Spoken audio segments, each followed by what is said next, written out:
ప్రభును రక్షకుడైన యేసుక్రీస్తు వారి యొక్క శుభనామములో మీ అందరికీ కూడా వందనాలు, శుభాలు. మీరంతా ఆరోగ్యంగాను క్షేమంగాను ఉన్నారని నేను తలుస్తున్నాను. మరొక ప్రభు దినం, మరొక సమయం దేవుడు మనకు అనుగ్రహించారు. మన పనిపాటల్లో, మన వ్యాపారాల్లో, మన ఉద్యోగాల్లో, మన చదువుల్లో దేవుడు తోడై ఉండి ఈ మరొక సమయాన్ని దేవుడిచ్చి ఆయన సన్నిధిలో గడిపే భాగ్యం దేవుడిచ్చాడు. కొన్నిసార్లు ప్రపంచంలో కొన్ని సర్కమ్స్టెన్సెస్ లేక సరైనటువంటి ప్రస్తుత పరిస్థితులను బట్టి కొన్ని కార్యాలు చేయడానికి, దేవుని పని చేయడానికి ఆటంకాలు రావచ్చు, బెదిరింపులు రావచ్చు, దేవుని పని జరగనివ్వకుండా ఎన్నో పరిస్థితులు మనకి వెలైతాండం ఆడచ్చు. కానీ అననుకూల పరిస్థితుల్లోనే దేవుడు తన కార్యాలను జరిగిస్తాడు.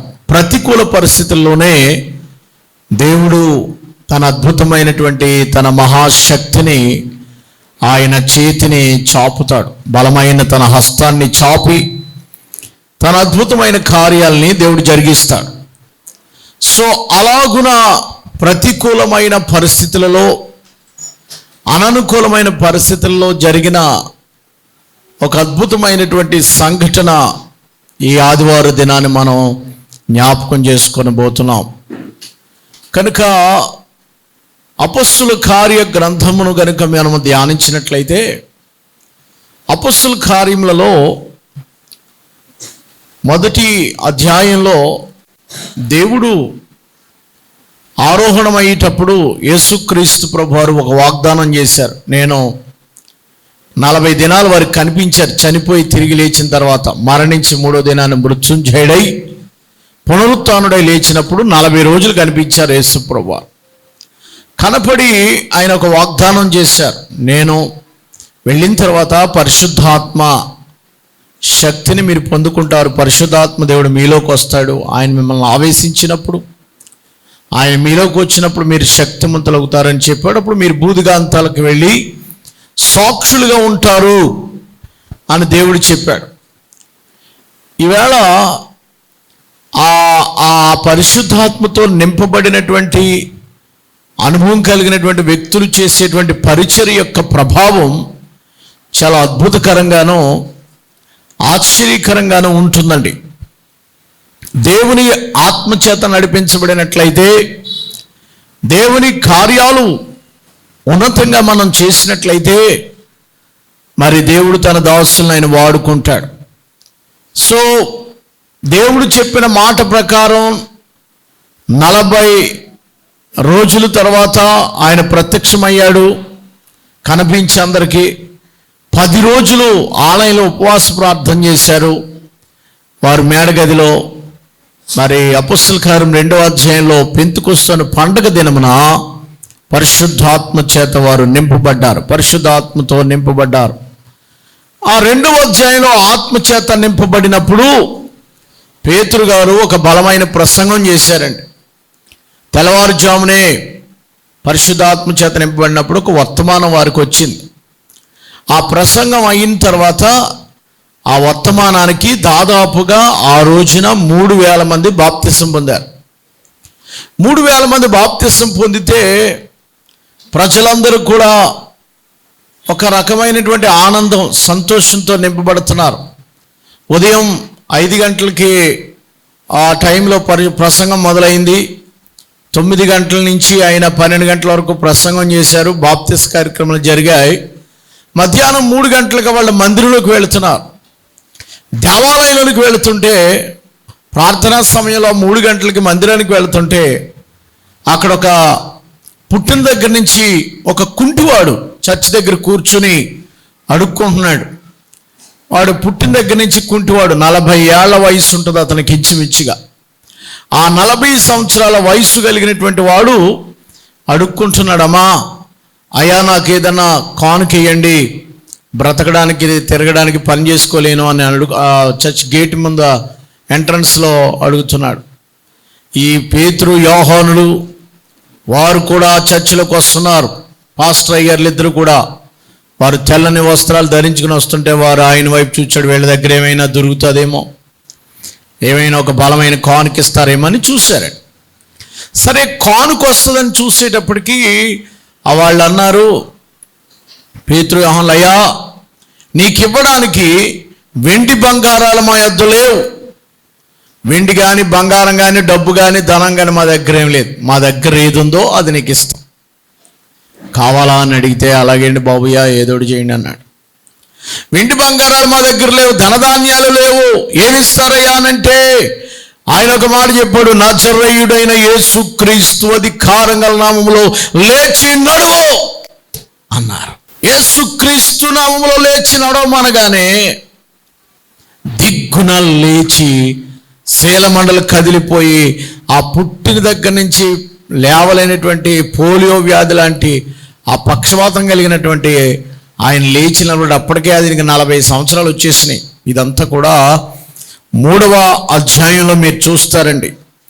అందరూ విస్మయం ఉందారట. మీరు చూస్తే 3వ అధ్యాయము 7వ వచనంలో అయితే 6వ వచనంలో, వెండి బంగారం మా యొద్ద లేవు కానీ మాకు కలిగింది ఏదో నీకు ఇచ్చుచున్నాము, నజరేయుడైన యేసుక్రీస్తు నామమున నడుమని చెప్పి వాని కుడి చేపట్టుకుని లేవనెత్తిన వెంటనే వాని పాదములు చీలమండలను బలం పొందినవాడు దిక్కున లేచి నిలిచి నడిచెను.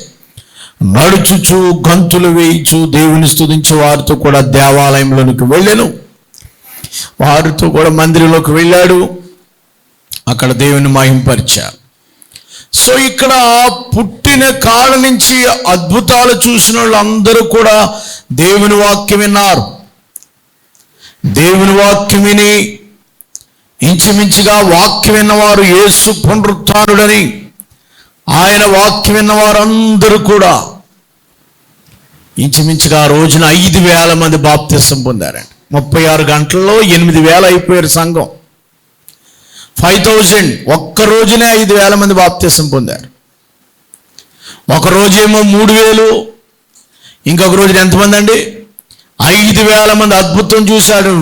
పుట్టిన కాడి నుంచి ఆ కుంటూరు నడవడం చూసి జనాలు, అయ్యో దేవుడు గొప్పవాడు, యేసే రక్షకుడు, యేసే దేవుడని నమ్మడం, బాప్తిసం పొందడం జరుగుతుంది. ఇదంతా 4వ అధ్యాయంలో మీరు చూస్తారు. 4వ అధ్యాయము ఈవేళ మనం ధ్యానం చేస్తామండి. మనం ధ్యానం చేసే అధ్యాయం ఏంటంటే 4వ అధ్యాయం, అపొస్తలుల కార్యములు 4వ అధ్యాయం తీరుద్దాం. మొదటి వచనం నుంచి బైబిల్ స్టడీ లాగే ధ్యానం చేద్దామండి.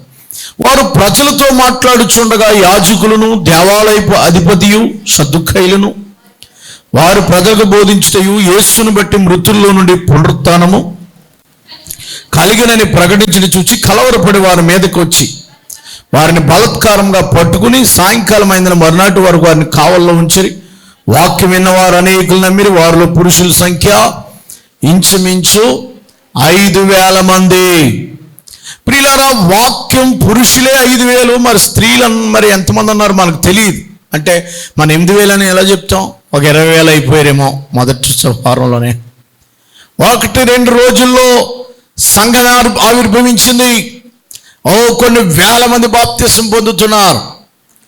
అక్కడ దేవుని కార్యాలు జరిగేటప్పుడు, పరిశుద్ధాత్మ దేవుని కార్యాలు జరిగేటప్పుడు ఆటంకాలు కూడా ఉంటాయి, బెదిరింపులు కూడా ఉంటాయి. నేనేం చెప్తున్నానంటే, బెదిరింపుల మధ్యన, ఆటంకాల మధ్యన నీవు దేవుని కొరకు ఒక సాక్షిగా నిలబడగలవా?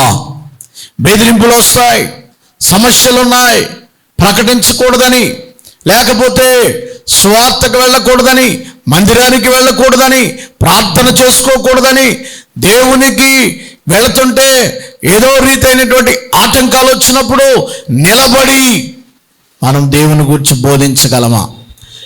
వీళ్ళని, పేతురు గారిని, యోహాను గారిని, ముఖ్యమైన పాస్టర్ గారిని కస్టడీలోకి తీసుకున్నారు, అరెస్ట్ చేశారు.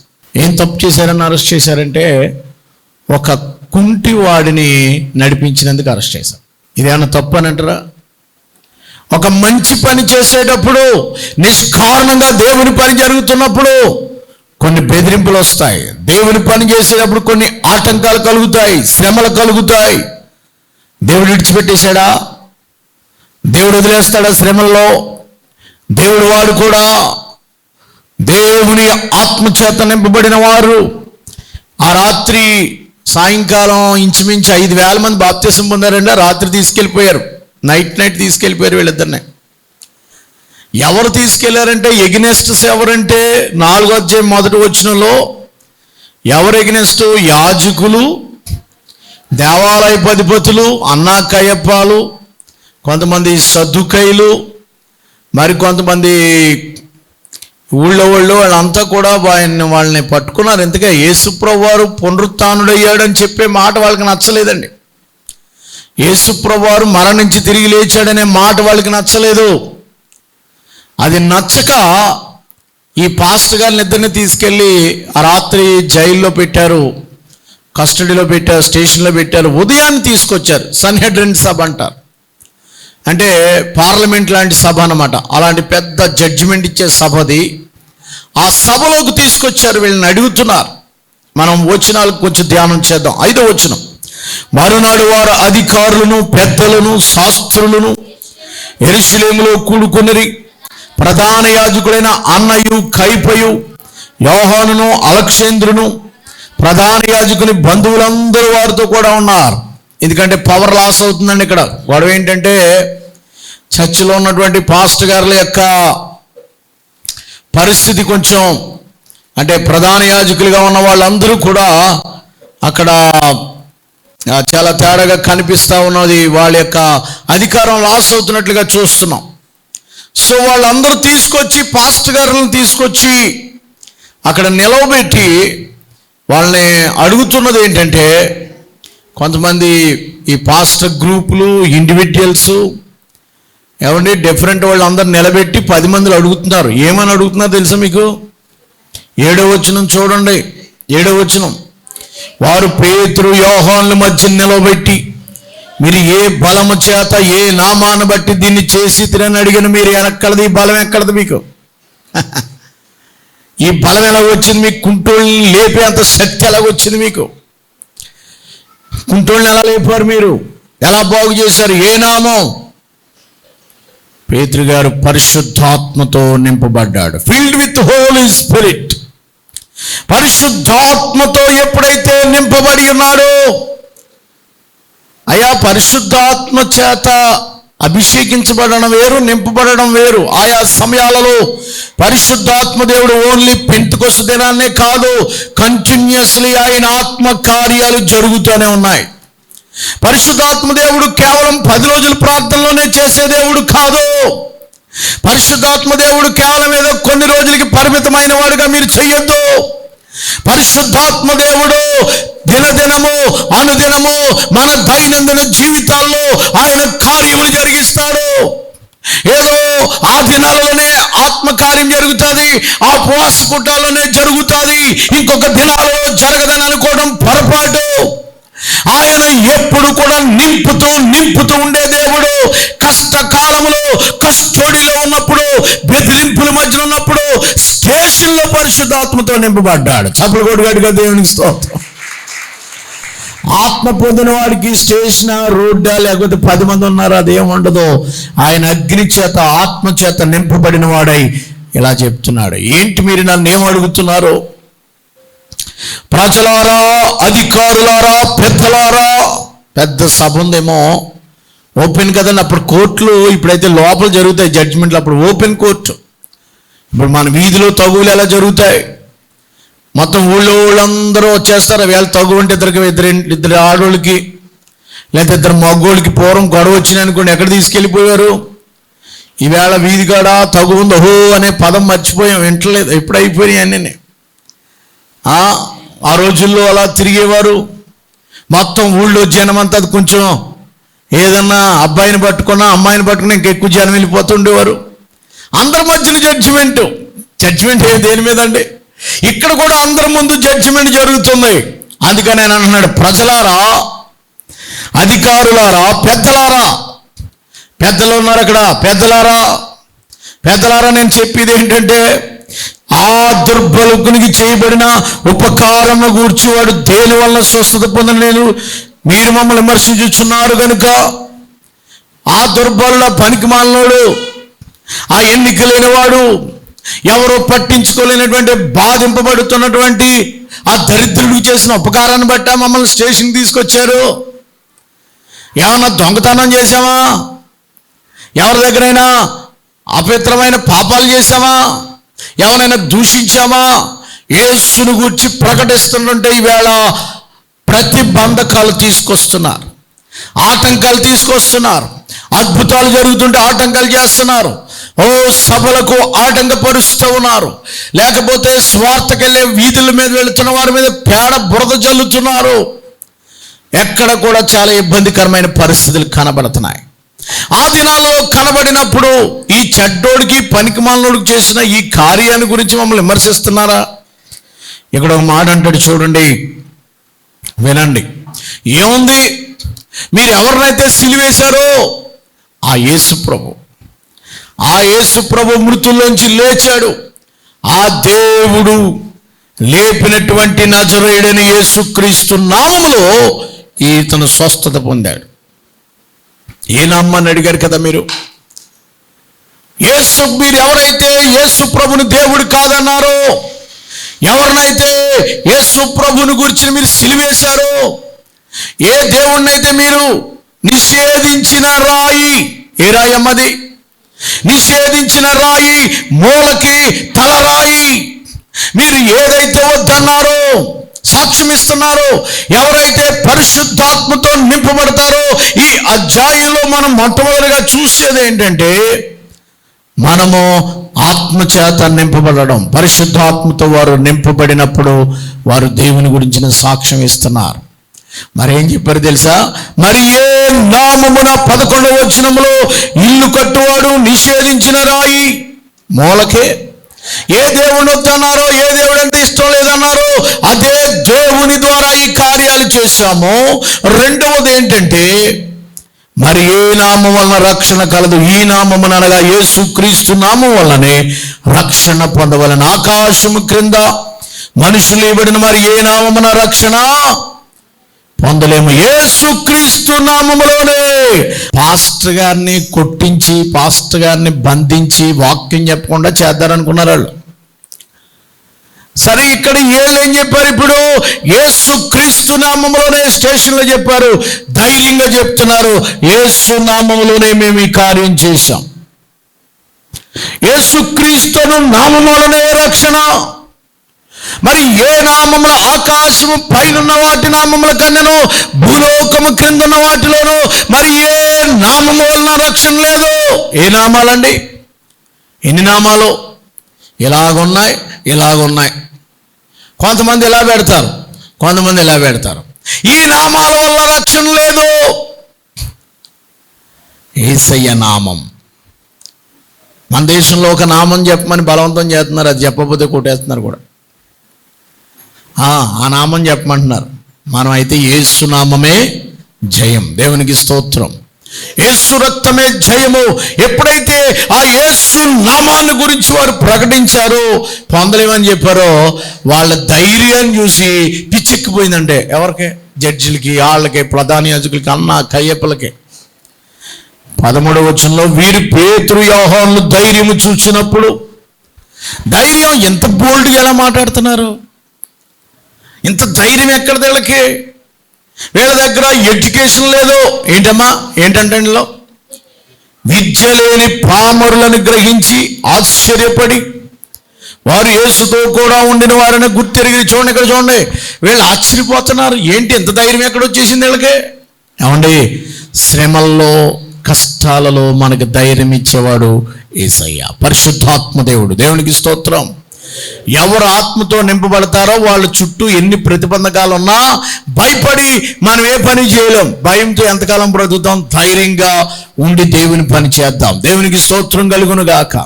కొన్నిసార్లు ప్రతిబంధకాలు రావచ్చు, కొన్నిసార్లు అరెస్ట్ వారెంట్లు రావచ్చు, కొన్నిసార్లు మీ మీదకి దుష్టుడు చెలరేగొచ్చు, కొన్ని సందర్భాల్లో మనల్ని ఖాతాను కింద పడవేయాలని చూడొచ్చు. విచ్చలేని పామరులు ఏం చేశారట? ధైర్యం తెచ్చుకున్నారటండి. అమ్మా, విద్య అక్కర్లేదండి దేవుని పని చేయడానికి. విద్య అక్కర్లేదు. విద్య లేని పామరులు కొంతమంది మనం ఎడ్యుకేషన్ బట్టి చూస్తాం ఏం చదువుకున్నాడని. ఒకళ్ళని ఎప్పుడైతే మనం ఇతడు అన్ఎడ్యుకేట్, ఇతడు ఎందుకు పనికిరాడు, ఇతడు ఏనికి చేతగాడు అనుకున్న వాడిని దేవుడు ఆత్మ వాళ్ళు నింపబడినప్పుడు ఎడ్యుకేట్స్ కంటే అద్భుతంగా దేవుడు వాడిని వాడుకుంటాడు. నమ్మిన వాళ్ళు దేవునికి స్తోత్రం చెప్పండి. మీకు ఒక విషయం చెప్పనా 10th క్లాసు 6 సార్లు ఫెయిల్ అయ్యాడంట. 6 సార్లు ఫెయిల్ అయినోడు ఎందుకు పనికిరాడు అనుకున్న ఆయన పిచ్చోడుగా తిరుగుతున్నవాడు, బ్రెయిన్ ఏదో దెబ్బతినేసింది, ఎందుకు పనికిరాడనుకున్న ఆయన ఈవేళ యేసు ప్రభువారు వెలుగు ఆయన మీద పడటం వల్ల, యేసు ప్రభువారు ఆయన స్వస్థపరచటం వల్ల ఆయన పరిచర్య ఆంధ్ర రాష్ట్రంలో, భారతదేశంలో గొప్ప ఉన్నతమైన పరిచర్య అయిపోయిందండి. 10th క్లాసు 6 సార్లు వెళ్ళాడు ఆయన. ఎందుకు పనికిరానాడు? ఈవేళ కొన్ని వేలు కదండి, కొన్ని లక్షల మందికి ఆశీర్వాదానికి కారకుడయ్యాడు. మరి సహోదరుడు బ్రదర్ ఏసన్న గారు 6 సార్లు వెళ్ళాడు. ఈవేళ మార్చి నెలలో 6వ తారీఖు నుంచి వాళ్ళు మీటింగ్స్ పెడుతున్నారు.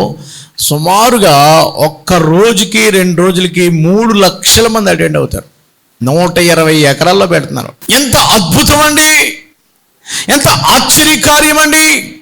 వాడు చదువు లేనోడు, వాడు విద్య లేనోడు, బైబిల్ ట్రైనింగ్ లేనోడు బలిపీఠం గురించి మాట్లాడేవాడు అయ్యారు. ఎందుకు ఈ మాట చెప్తున్నానంటే, మనం ఏంటంటే విద్యను బట్టి ప్రామాణికంగా చూస్తాం. కొన్నిసార్లు ఇతనికి చదువు సంఖ్య లేదు, ఆ మనిషి పనిలోకి వెళ్ళే మనిషి, ఆ మనిషి దరిద్రపు కులంలో పుట్టాడు, ఇంకొకటి అనుకోవచ్చు. ఎవరినైనా దేవుని ఆత్మ నింపబడినప్పుడు వాళ్ళు బలమైన సాధనాలుగా వాడబడుదురుగాక. దేవునికి స్తోత్రం.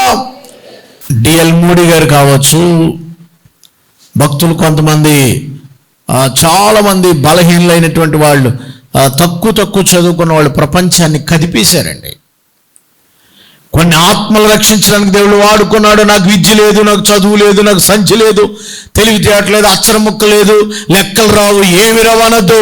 దేవుని ఆత్మ నీలోకి వచ్చినప్పుడు నువ్వు గొప్ప కార్యాలు జరిగిస్తావు. దేవునికి స్తోత్రం. నీకంటే ఎడ్యుకేట్స్ అయిన వాళ్ళకంటే దేవుడిని ఉన్నతమైన స్థాయిలో ఉంచునుగాక. ప్రియులారా, విద్య లేని పామరులు ఇలా మాట్లాడడం చూసి వాళ్ళు ఆశ్చర్యపోయారట. గట్టిగా వాళ్ళని బెదిరించి ఏమి ఎదిరి చెప్పలేకపోయారు. ఎందుకంటే అక్కడ స్వస్థత పైన నిలబడ్డాడంటే వాళ్ళ ముందు, అమ్మా పుట్టిన కాడి నుంచి 40 సంవత్సరాల నుంచి కాళ్ళు చేతులకు దేక్కుంటా అడుక్కుంటా చక్రాల బండి మీద అలా వెళ్ళేవాడు అక్కడ ఉన్నాడు, లేచి నిలబడి ఉన్నాడు. ఏం చేస్తారు? ఇంకా ఏం చేయలేకపోతున్నారు. ఏం చెయ్యాలో అర్థం కావట్లేదు. అద్భుతం జరిగించాడు దేవుడు, ఆశ్చర్య కార్యాలు జరిగించాడు. ప్రియులారా, దేవుడు ఎవరినైనా వాడుకుంటాడు. నేనేం అన్నానంటే, దేవుడు ఎవరినైనా వాడుకుంటాడు.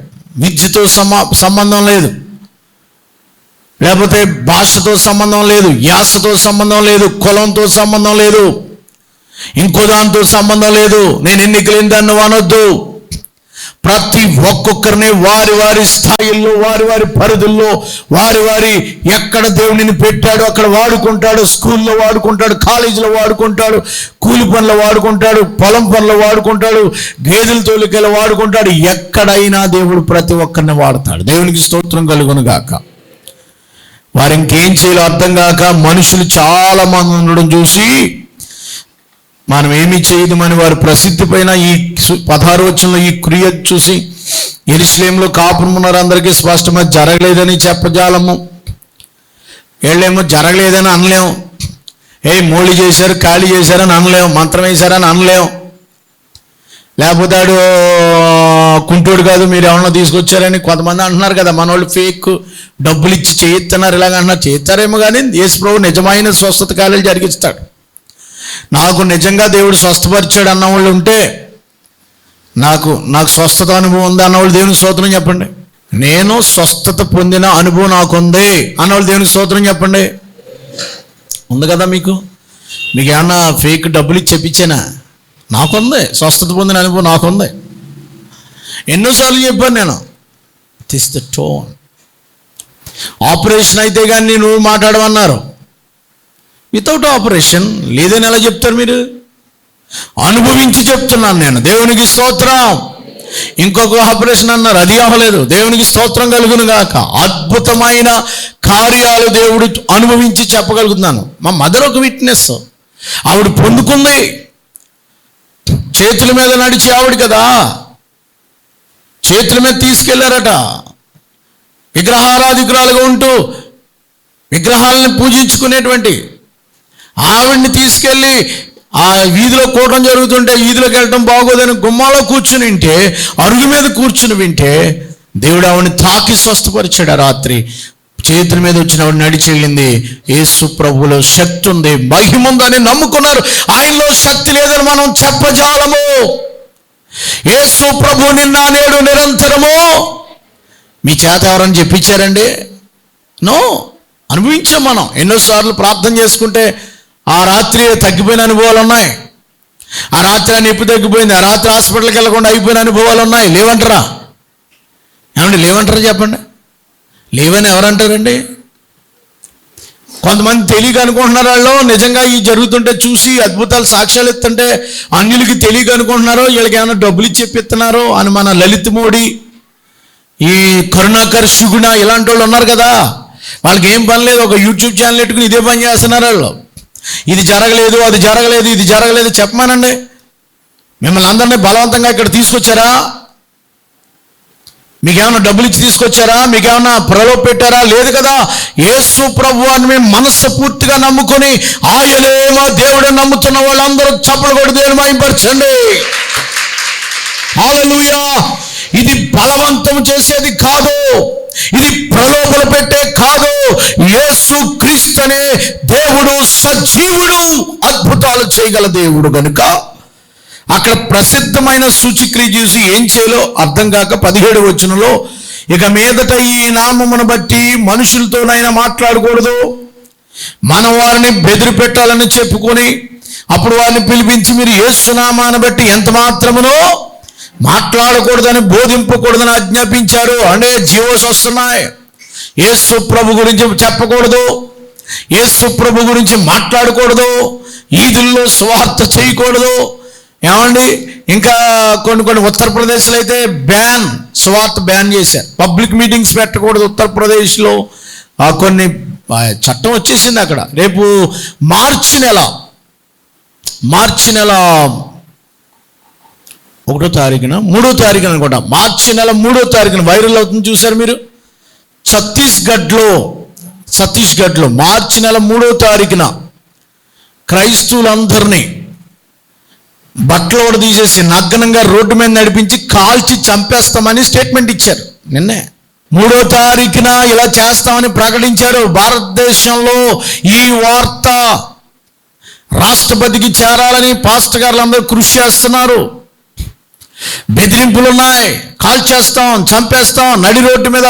అంటే ఎలా ఉందంటే యేసు ప్రభు వారిని అణచాలని చూసేవాళ్ళు చాలా మంది ఉన్నారు. ఇప్పటి నుంచే కాదు, ఫస్ట్ నుంచే ఉన్నారు. కానీ అది ఆగేది కాదు. దేవునికి స్తోత్రం. అసత్యం అయితే ఆగుతుంది. సత్యాన్ని ఎవడ దాచుతాడండి?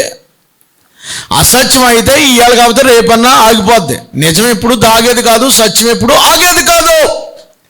కనుక వీళ్ళు అన్నారు మాట్లాడకూడదు, మీరు ఏం చేయకూడదు, మాట్లాడకూడదు, బోధించకూడదని ఆజ్ఞాపించారు. పేతురు గారు మళ్ళీ నిలబడ్డాడు. యోహాను వారిని చూచి దేవుని మాట వినటం మంచిదా, మీ మాట వినటం మేలా? చెప్పండి. దేవుని మాట వినుట కంటే మీ మాట వినుట దేవుని దృష్టికి న్యాయమా? చెప్పండి, మీరే చెప్పండి. ఈ సృష్టిని సృష్టించిన దేవుని మాట చెప్పకుండా ఆగిపోమంటారా, మీ మాట వినమంటారా? ఇంకా వాళ్ళకి ప్రశ్న అయితే వాళ్ళు ఏం చెప్తారు? ఇంకొక మాట చెప్పారు, మేము సాక్షులము. చూడండి 20వ వచనం, మేము కన్న వాటిని విన్న వాటిని చెప్పక ఉండలేమని వారికి ఉత్తరం ఇచ్చిరి. దేవునికి స్తోత్రం చెప్పండి. ఎందుకు వాళ్ళు ఎంత ధైర్యంగా చెప్పగలిగారంటే 1వ అధ్యాయం 8వ వచనం కారణం అండి. అపొస్తలుల కార్యాలు 1వ అధ్యాయం 8వ వచనంలో ఏముంది?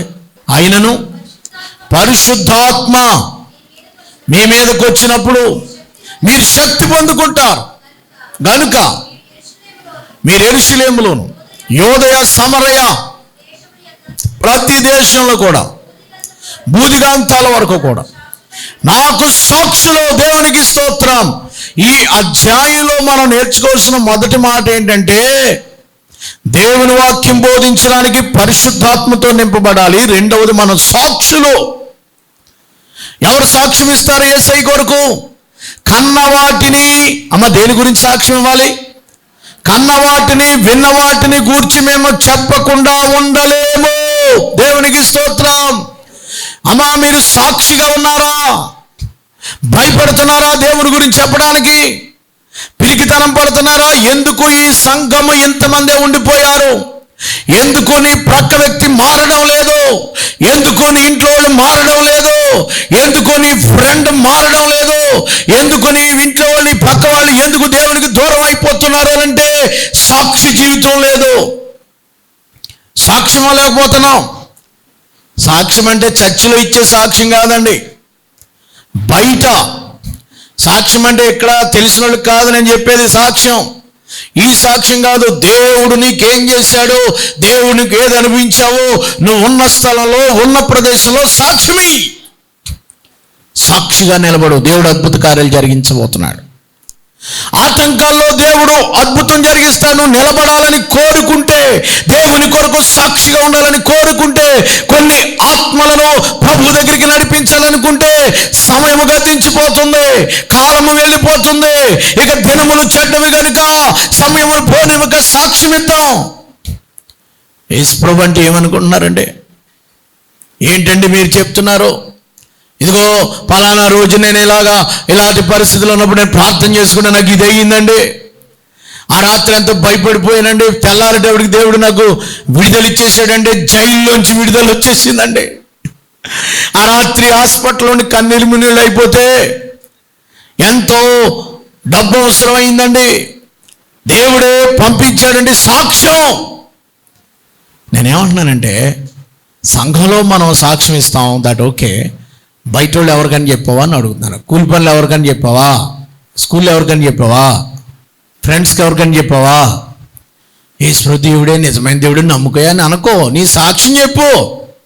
నన్ను పరీక్షకి వెళ్ళినప్పుడు టెన్షన్ వస్తుంది, ప్రార్థన చేసేసానండి, అప్పుడు ప్రార్థన చేసుకుంటే రాత్రి అద్భుతంగా దేవుడు ఎలా సహాయం చేశాడు, అది చెప్పు. సాక్షులుగా ఉండాలి. దేవుడు ఏం చెప్పాడంటే, మనము ఇదిగో మీరు అనేకులు నాకు శిష్యులుగా చేయండి. సంఘాలు పెరగపోవడానికి, బాప్తిసాలు జరగపోవడానికి మౌనంగా ఉండడమే కారణం. నీవు మౌనంగా ఉంటే, నువ్వు మాట్లాడకపోతే దేవుడు వేరొకరిని లేపుకుంటాడు, వేరొకరి ద్వారా దేవుడు మాట్లాడుకుంటాడు. సాక్ష్య జీవితం కలిగి ఉండాలి మనం. మొదట వాళ్ళు సాక్ష్యం ఇచ్చారు. యేసుని గురించి ఎవరు సాక్ష్యం ఇస్తారండి?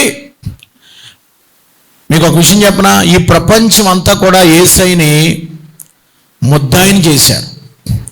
యేసయ్యని ముద్దాయిని చేశారు. ఈ పదం ఆడుతున్నందుకు మీరు బాధపడకండి, అంటే చెప్తాను మీకు అర్థం అవడానికి చెప్తాను.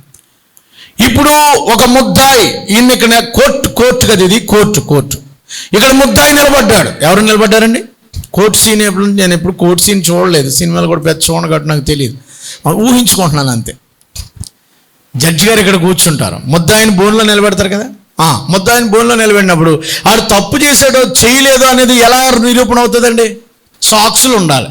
తర్వాత సాక్షులు ఉంటే నిరూపణ. లాయర్ ఉండాలి, వాదించేవాడు ఉండాలి.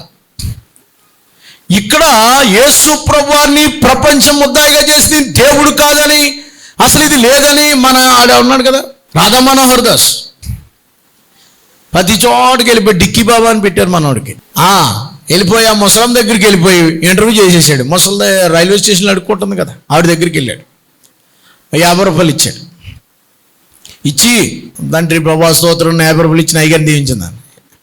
50 ఇచ్చి దీవించాను కదా, 100 ఇస్తాను, ఆ యేసుప్రభుని వదిలేస్తావా అన్నది. 500 ఇస్తాను, వదిలేస్తా. యేసుప్రభు గురించి చెప్తున్నావేంటి, ఈ డబ్బులన్నీ ఏం చేస్తామని అడిగాడు. పాస్టర్ గారికి ఇస్తాను, దశంభాగాలు ఇస్తాం, అవి ఇస్తామని. ఓహో అలాగా. ఈ ముష్టిదందు కూడా పట్టుకెళ్ళి పాస్టర్ గారు తినేస్తున్నాడు అని మనోడు నెగిటివ్గా చేయాలనుకున్నాడు. ఆవిడేమన్నా తెలుసా, నీకు 1000 ఇస్తాను, నా కూడా వచ్చేస్తావా అన్నాడు. నేను 1000 ఇస్తాను, యేసుప్రభుని కాదని జై శ్రీరామ్ అని ఇదో అనమంటున్నాడు.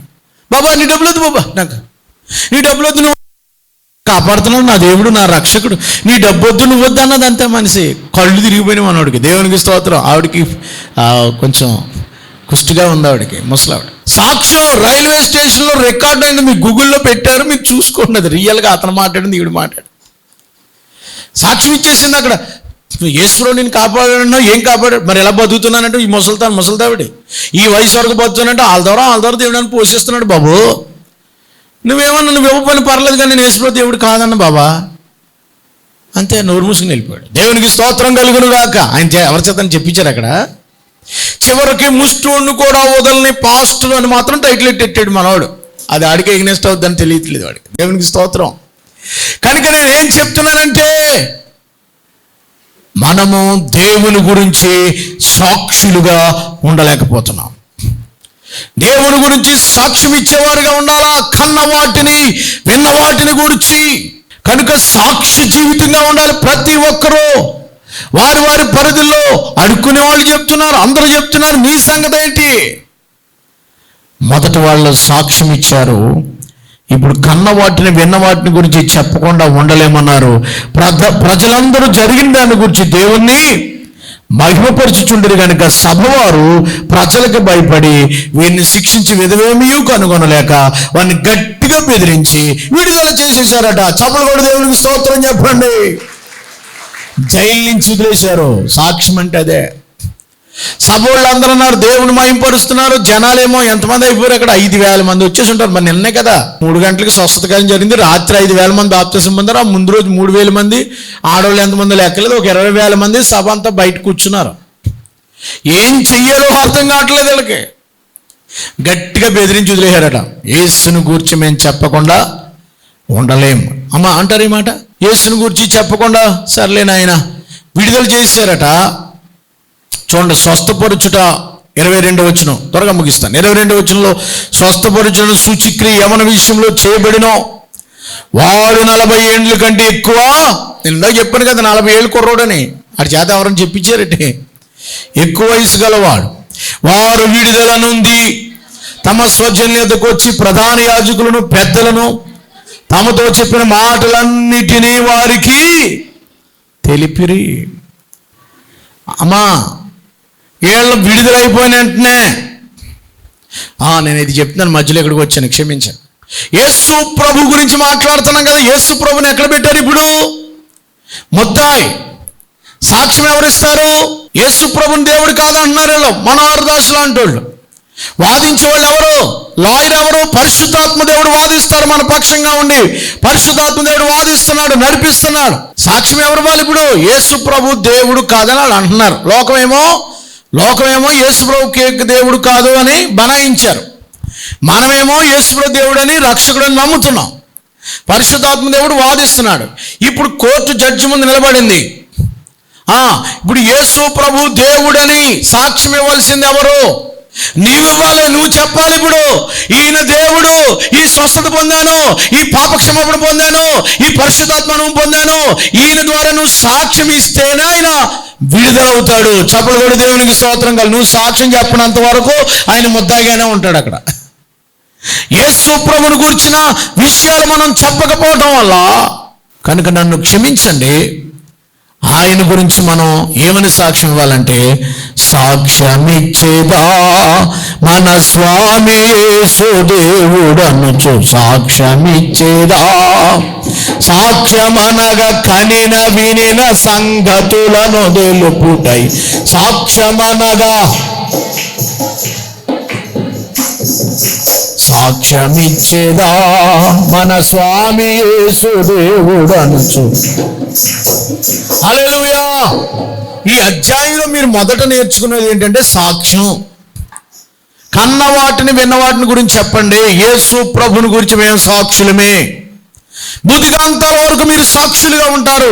ఆ సాక్ష్యం ఇచ్చేలాగా మిమ్మల్ని నడిపించేది పరిశుద్ధాత్మ దేవుని అనుభవాలు. వాడిని వదిలేసిన వెంటనేనండి జైల్లోంచి వచ్చేస్తారు కదా అమ్మా. జైల్లోంచి బయటకు వదిలేసిన వెంటనే యోహాన్ గారు, పేదరు, ప్రైజ్ లార్డ్ బ్రదర్, దేవుడు ఎంత గొప్పడు, మనం విడుదల చేశారు. సరే నువ్వు నీ ఇంటికి వెళ్ళి పడుకో, నేను నా ఇంటికి వెళ్ళి పడుకుంటాను. అమ్మాయ ఏదో నాకు బయటపడిపోయాం అని అన్నారా? ఎక్కడికి వచ్చారు వాళ్ళు? 23వ వచనం, విడుదల నుండి తమ స్వజనుల యొద్దకు వచ్చి. స్వజనులు అంటే ఎవరో? వాళ్ళ ఇంట్లో వాళ్ళ దగ్గరికి వచ్చారనుకుంటున్నారా? కింద చదివితే ఇంట్లో వాళ్ళు కనపడరు అక్కడ. ఎవరికి వారి స్వజనులు అంటే సంఘము. దేవునికి స్తోత్రం.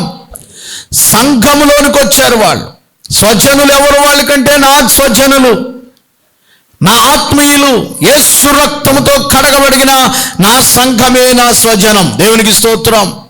ఎంతమంది సంఘములకు వచ్చి తమ బాధలు చెప్పుకుంటున్నారు. వచ్చి ఏం చేస్తున్నారంటే ప్రధాన యాజకులు పెద్దలు తమతో చెప్పిన మాటలన్నిటిని వారికి తెలిపిరి. అమ్మా, సంఘంలోకి వెళ్ళారు కొంతమంది. నేను సంఘానికి రాను, నేను అక్కడికి రాను. సంఘం ఎందుకో తెలుసా? సంఘంలోకి వెళ్ళాలి. సంఘం ఎందుకంటే నీ బాధలు చెప్పుకోవడానికి, సంఘం ఎందుకంటే నీ సంతోషాన్ని పంచుకోవడానికి, సంఘం ఎందుకంటే నిన్ను ఆదరించడానికి. పరామర్శలో ఎందుకు నువ్వు సంఘానికి రావాలి? నేను టీవీలో చూసేస్తున్నాను, యూట్యూబ్లో చాలా మెసేజ్లు వస్తున్నాయి, చాలా సభల్లో వినేస్తున్నాను. That's okay. అవి మీకు ప్రేమనివ్వలేవు. సంఘం ప్రేమ యూట్యూబ్ ఇస్తుందండి? తెర మీద ప్రేమ దొరుకుతుందా? సంఘం ఎలా ఉండాలంటే, ఒక వ్యక్తి కష్టంలో ఉన్నాడంటే ఆ వ్యక్తికి కష్టం నుంచి బయటపడడానికి సంఘం ఉండాలి, ఆదరించడానికి. ఒక వ్యక్తి బాధల్లో ఉన్నాడంటే ఆ వ్యక్తి బాధల్లో సంఘం నిలబడాలి. ఒక వ్యక్తి సంతోషంలో ఉన్నాడంటే ఆ వ్యక్తితో చూడండి. మీకు ఒక విషయం చెప్పనా? ఒక వ్యక్తి సంఘానికి ఎందుకు రావాలంటే, నువ్వు కేక్ కట్ చేస్తున్నావు అనుకో, నువ్వు కేక్ కట్ చాకరీలు తినేవాడు ఉండాలి కదా. నీ సంతోషాన్ని పంచుకోవడానికి, సంఘము సంతోషించబడడానికి, సంఘము బాధలు పంచుకోవడానికి. సంఘము చాలామంది మందిరానికి రావట్లా. సంఘముతో అటాచ్మెంట్ లేదు, ఆదరణ లేదు. సంఘము కూడా అలా లేకపోయిందంటే ఆ సంఘము చచ్చిన సంఘంతో సమానం. సంఘం కూడా ఒక వ్యక్తికి ఒంట్లో పోకపోయినా, ఒక వ్యక్తి కష్టంలో ఉన్నా, ఒక వ్యక్తి లోన్లీగా ఉన్నా, లోన్లీ అంటే ఒంటరితనంలో ఉన్నా, కుమిలిపోతున్నా, సంఘం చేసే పని ఏంటంటే, మేమున్నారా, ప్రార్థన చేద్దాం, దేవుడు ఉన్నాడు. బలపరచడానికి సంఘం ఉండాలి. దేవునికి స్తోత్రం. సంఘములో నువ్వు ఉండాలి. ఎన్ని వేల ప్రసంగాలు విను, ఎన్ని వేల కార్యక్రమాలు చేయి, ఎన్ని వేల పెట్టు, సంఘం అనేది నీ వెనకాల సంఘములోని ఒక సహోదరుడు. ఎందుకంటే క్రీస్తు సంఘమునకు శిరస్సు ఉన్నాడు కనుక, ఆ సంఘములోనే దేవుడు ఉంటాడు కనుక, ఆ సంఘములో నువ్వు ఆదరించబడతావు కనుక, యేసు రక్తంలో కడగబడిన ఆ పరిశుద్ధ సంఘములో నువ్వు పాలిభాగస్వామి. సంఘానికి వేరుగా ఉండి నువ్వేమీ చేయలేవు. అదనమాట. వీళ్ళప్పుడు స్వజనుల దగ్గరికి సంఘంలోకి వెళ్ళి వాళ్ళు బాధలు చెప్పుకుంటున్నారు. ఇదిగో రాత్రిలాగా మమ్మల్ని బెదిరించారు, ప్రధాన యాజకులు పెద్దలు సభలో నిలబెట్టారు, సన్హెడ్రిన్ సభలో. ఆ సభల్లో మమ్మల్ని వాళ్ళు బెత్తాలతో కొట్టించడానికి అధికారం ఉంది. యేసు ప్రభులాగా సిలువేయించడానికి వీళ్ళు కూడా పేతురు గారిని సిలువేయించేద్దాం అనుకున్నారో మరేంటో తెలీదు. ఆయన వెళ్ళిపోయాడంటే ఈయన వచ్చాడు రా బాబు, ఎవరో యేసు ప్రభు వారు చనిపోయాడులే పోలే అనుకున్నాం. యేసు ప్రభు వారి శిష్యులు ఆయనకి మించి గొప్ప కార్యాలు చేస్తున్నారు. 20,000 మంది వాళ్ళు వెనకాల ఉన్నారు. రేపు పొద్దున్న 1,00,000 అయిపోతారు, కోట్లు అయిపోతారేమో. ఎలాగా ఏంటని కలిపిలైపోతుంది ఊరంతా. దేవునికి స్తోత్రం. యెరూషలేమంతా గలిబిలిగా ఉంది. వాళ్ళు చూడండి, సంఘస్థులందరూ కూడానట 24వ వచనం మొదట సాక్ష్యం ఇచ్చారు, రెండవది సంఘానికి వచ్చారు, మూడవది చూడండి 24వ వచనంలో, వారు విని ఏక మనసుతో దేవునికి బిగ్గరగా మొర్రపెట్టిరి. నాదా, నీవు ఆకాశమును, భూమిని, సముద్రమును, వాటిలో ఉన్న సమస్తమును కలుగు చేసిన వాడువు. అన్ని జనులు ఎలా అల్లరి చేసిరి. ప్రజలెందుకు వ్యర్థమైన వాటి మీద ఆలోచనలు పెట్టుకున్నది. ప్రభు మీదను, ఆయన క్రీస్తు మీదను భూరాజులు లేచరి, అధికారులు ఏకముగా కూడుకున్నారని నువ్వు పరిశుద్ధాత్మ ద్వారా మా తండ్రిని సేవకుడు దావీదు నోట పలికించిన మాట జ్ఞాపకం చేస్తున్నా. అంటే పాత నిబంధనలో 2వ అధ్యాయం కీర్తనలో ఈ మాటలు ఉన్నాయి. అన్ని జనులందరూ కూడుకుని. అమ్మా, సంఘంలో ఏముండాలంటే మూడవది ఏక మనసు ఉండాలి. ఏముందండి సంఘస్థులకి? ఆర్డరు, అంతేగాని గలిబిలిగా లేదంట. వాళ్ళందరూ ఏక మనస్సుతో ఒకటే ప్రార్థన చేస్తున్నారు. డిజార్డర్ లేదు అక్కడ. పరిశుద్ధాత్ముడు ఉన్న చోట ఆర్డర్లో ప్రార్థన చేస్తారు. ఈవిడొకటి అంటే ఆవిడొకటి, ఈవిడొక తీరి ఆవిడొక తీరి, ఈయన పద్ధతి ఆయన పద్ధతి ఉండదు. అందరికీ ఒకే మనసు దేవుడు ఇచ్చేస్తాడు. దేవునికి స్తోత్రం కలుగును గాక. సో ఏక మనసు వచ్చేసింది ఆ సంఘంలో. ఒకే మాటతో వాళ్ళు ప్రార్థన చేసుకుంటున్నారట. కీర్తనకారుడు 2వ అధ్యాయంలో ఉందండి. రాజులందరూ ఏకమయ్యి ఏం చేశారట? భూరాజులందరూ ఏకమయ్యి దేవుని రాజ్యం లేకుండా చేద్దామని ఏలుకులు ఏకపించారు. మొత్తం అందరూ లేపేద్దామనే. ఎవరిని? మీరు బైబిల్లో చూడండి, బయట చూడండి, యూదులు క్రైస్తవుడు అనేవాడు ఉండకూడదు అనే చట్టాలే వస్తాయండి, ఇంకేం రావు మీకు. ఏంటో మరి అంత భయం వాళ్ళకి.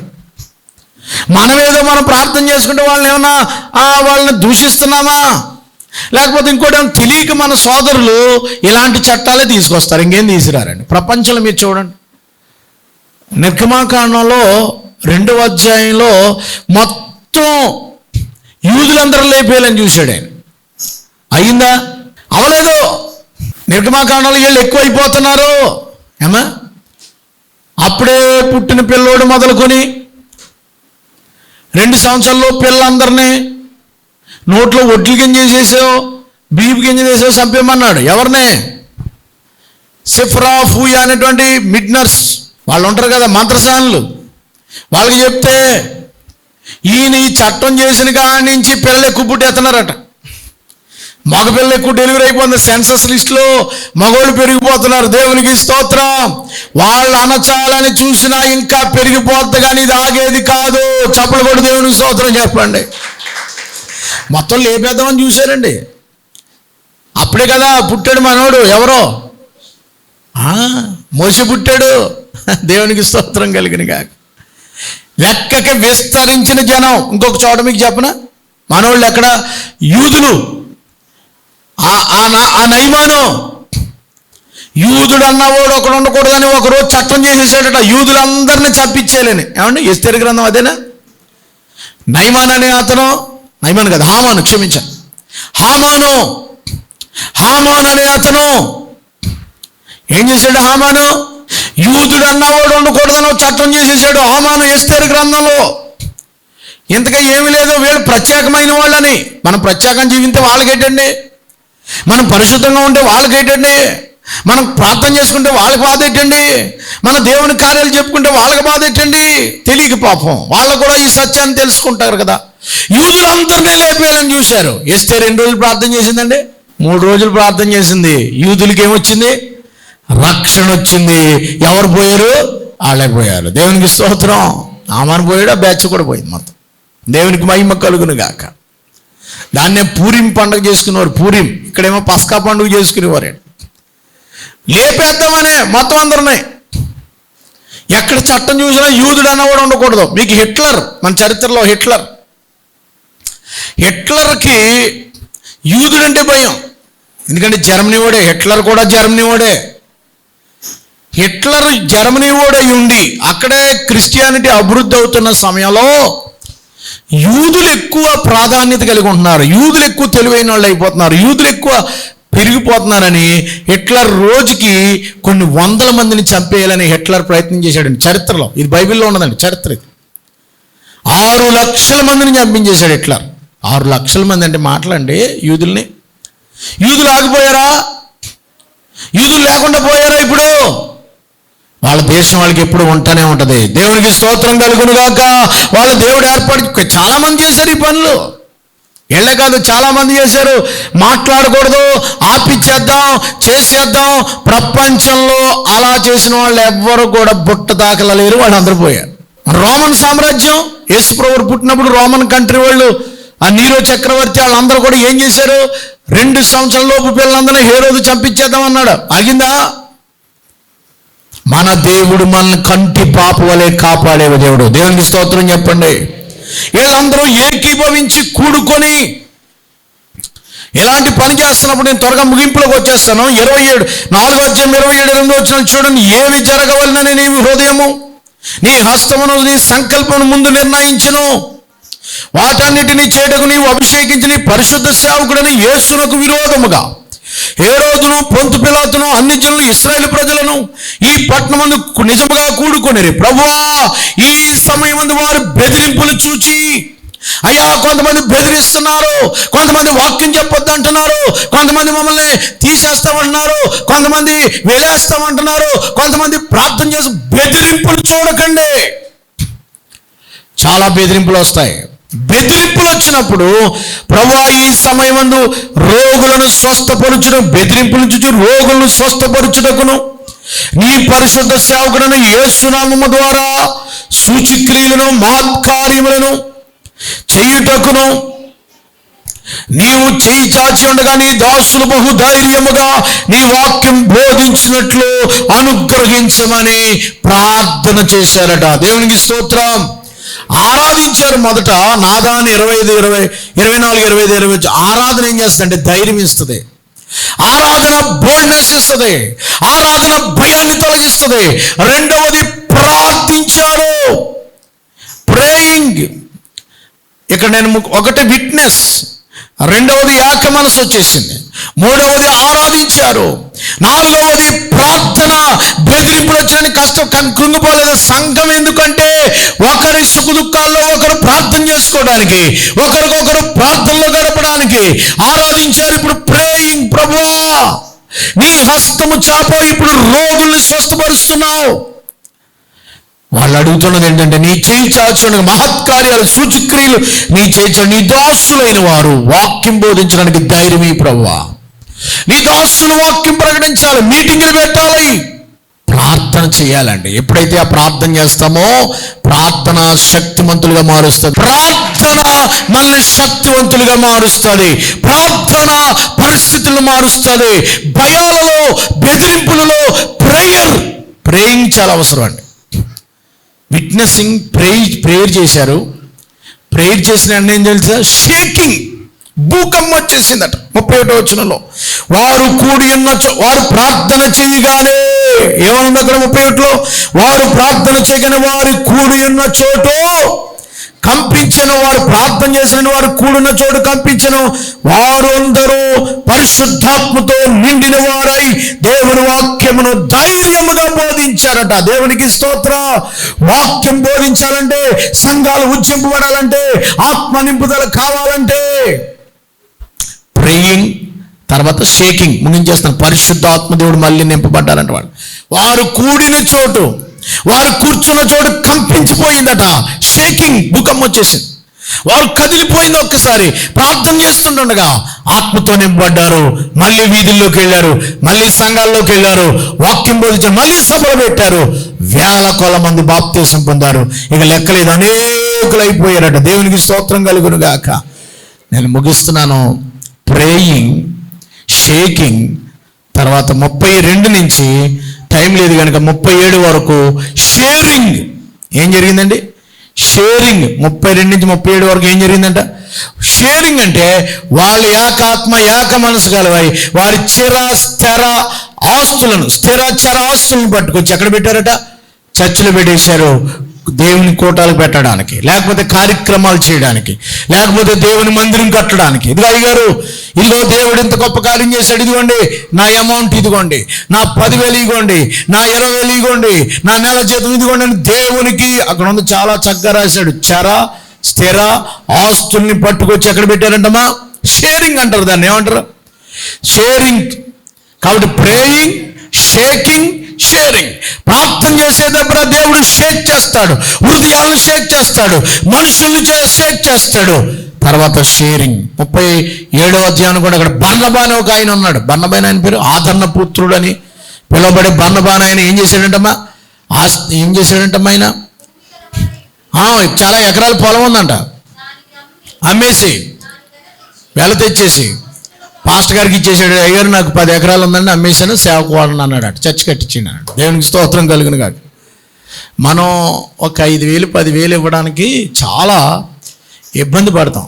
కానీ ప్రతి సంవత్సరం వారు సభలు పెడుతూ ఒక్కొక్కరు 10,000-20,000 ఒక రోజు భోజనం ఖర్చు అంటే ఇంచుమించు 30,000 ఖర్చు అవుతున్నాయి. మనం జీవితకాలంలో ఒక మందిరం కట్టడానికి 5,000 10,000 ఇవ్వడానికి చాలా ఇబ్బంది పడతాం. ప్రతి సంవత్సరం చేస్తున్నారు. అలా ఎలా చేస్తున్నా నాకు అర్థం కావట్లేదు.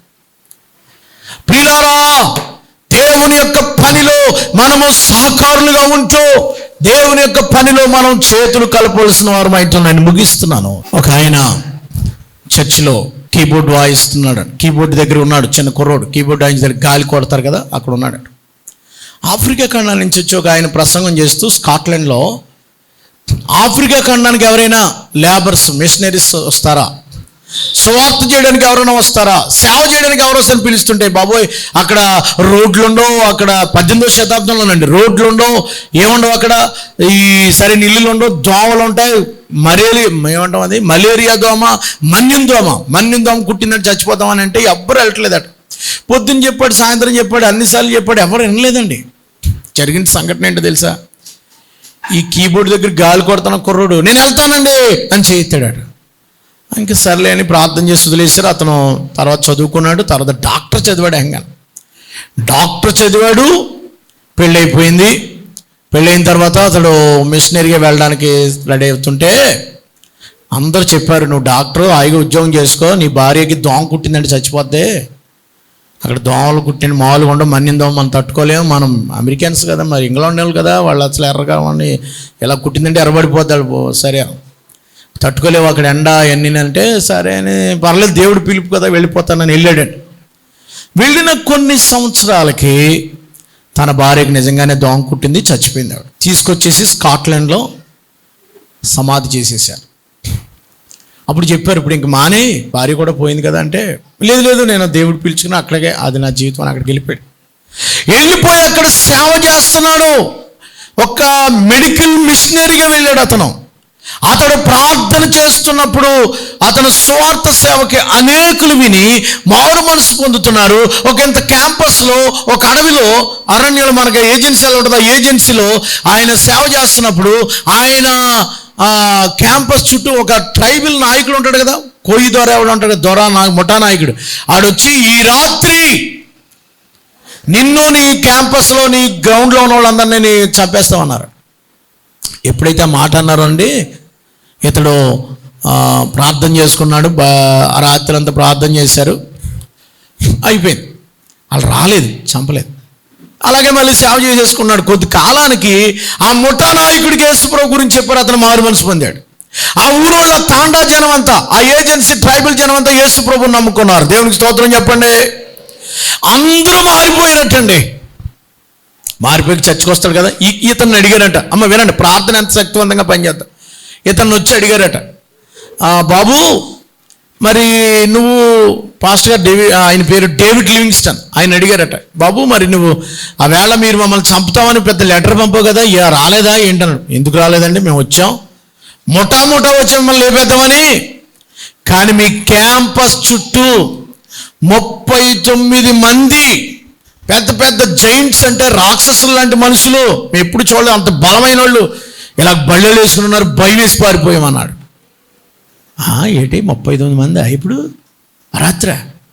సరే నేను డైరీలో, ప్రతిదీ డైరీలో రాసేస్తాడు డేవిడ్ లివింగ్స్టన్ గారు, ఆ డైరీ ఉంటుంది, రాసేసి పెట్టేసుకున్నాడు. అయిపోయింది. స్కాట్లాండ్ వెళ్ళి వాక్యం చెప్తూ ఇలాగ అద్భుతం జరిగింది, ఆ రోజున ఎలా జరిగిందంటే, చర్చ్ డైరీ ఉంటుంది కదా, ఆ స్కాట్లాండ్ నేను వెళ్ళి సంఘం ఎందుకు చెప్తున్నాను, ఆ చర్చ్ డైరీ తీస్తేనండి, అదే రోజు సాయంకాలం 39 మంది చర్చిలో ప్రార్థన చేస్తున్నారట.